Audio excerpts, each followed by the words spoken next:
John Everett Millais. John Everett Millais, 1829 to 1896. John Everett Millais was one of the most celebrated figures in Victorian art and founding member of the Pre-Raphaelite Brotherhood. Voice Mills is primarily known for his painting. His contribution to the world of book and magazine illustration are equally significant and provide a rich insight into his artistic development and the values of his era.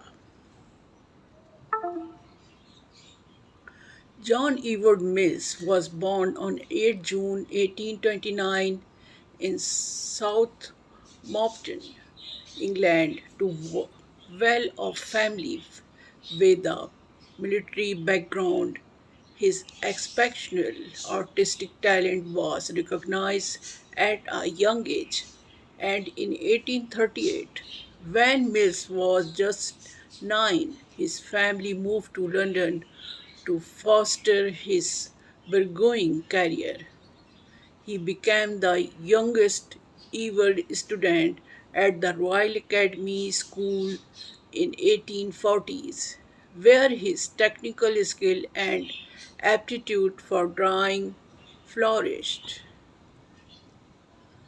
Mill's early style was deeply influenced by the traditional of academic art, but his work took a significant turn in 1848 when he co-founded the Pre-Raphaelite Brotherhood with artists Dante Gabriel Rossi and William Holman Hunt. His group sought to reject the academic conventions of the time, particularly the influence of Raphael, and instead looked back to early Renaissance art for inspiration. The Pre-Raphaelites embraced meticulous attention to detail, vibrant color, and a preference of naturalism over idealization, which would come to define Mill's work throughout his life. While Mills was achieving fame for his paintings, he also became a highly sought after illustrator, particularly in the burgeoning world of vacation literature. The mid 19th century was a golden age for illustration with advances in printing technology, making it easier to reproduce detailed images.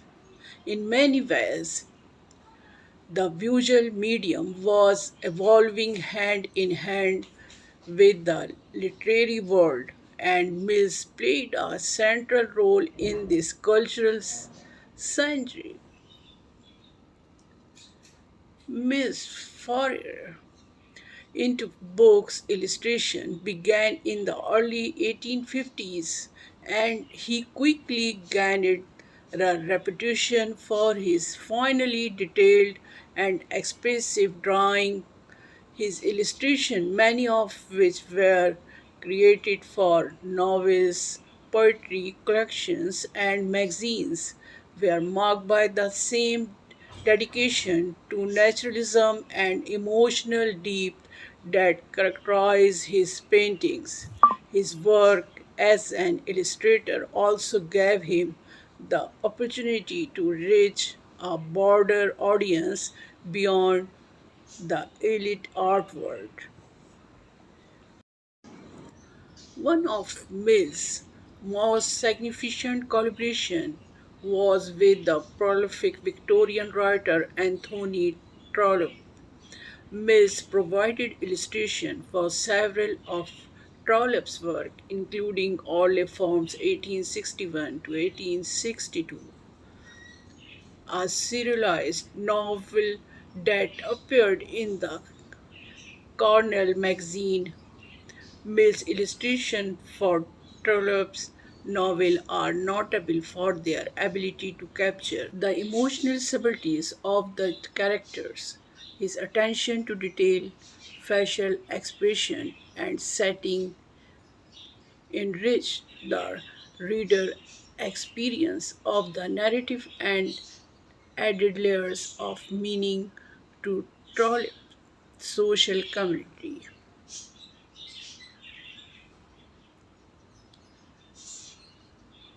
Another notable collaboration was with the poet Alfred Lord Tennyson, one of the most beloved poets of the Victorian era.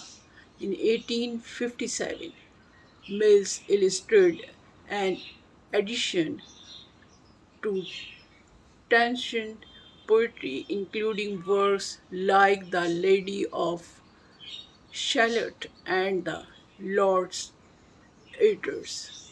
These illustrations are often considered among the finest example of Mill's illustrative work, blending his pre-Raphaelite attention to detail with a deep sensitivity to the poetry's themes of love, longing, and despair. Mill's illustration work reflects his broader stylistic evolution.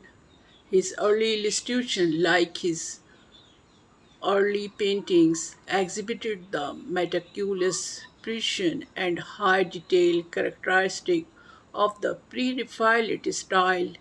He approached each drawing with the same care as a painting, filling the composition with elaborate, often symbolic detail that brought the text to life.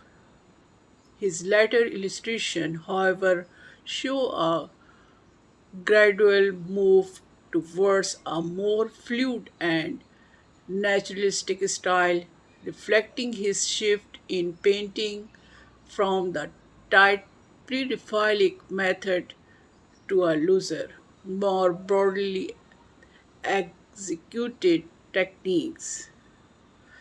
As Mills matured, his art increasingly engaged with the everyday and the domestic, capturing the newness of human experience.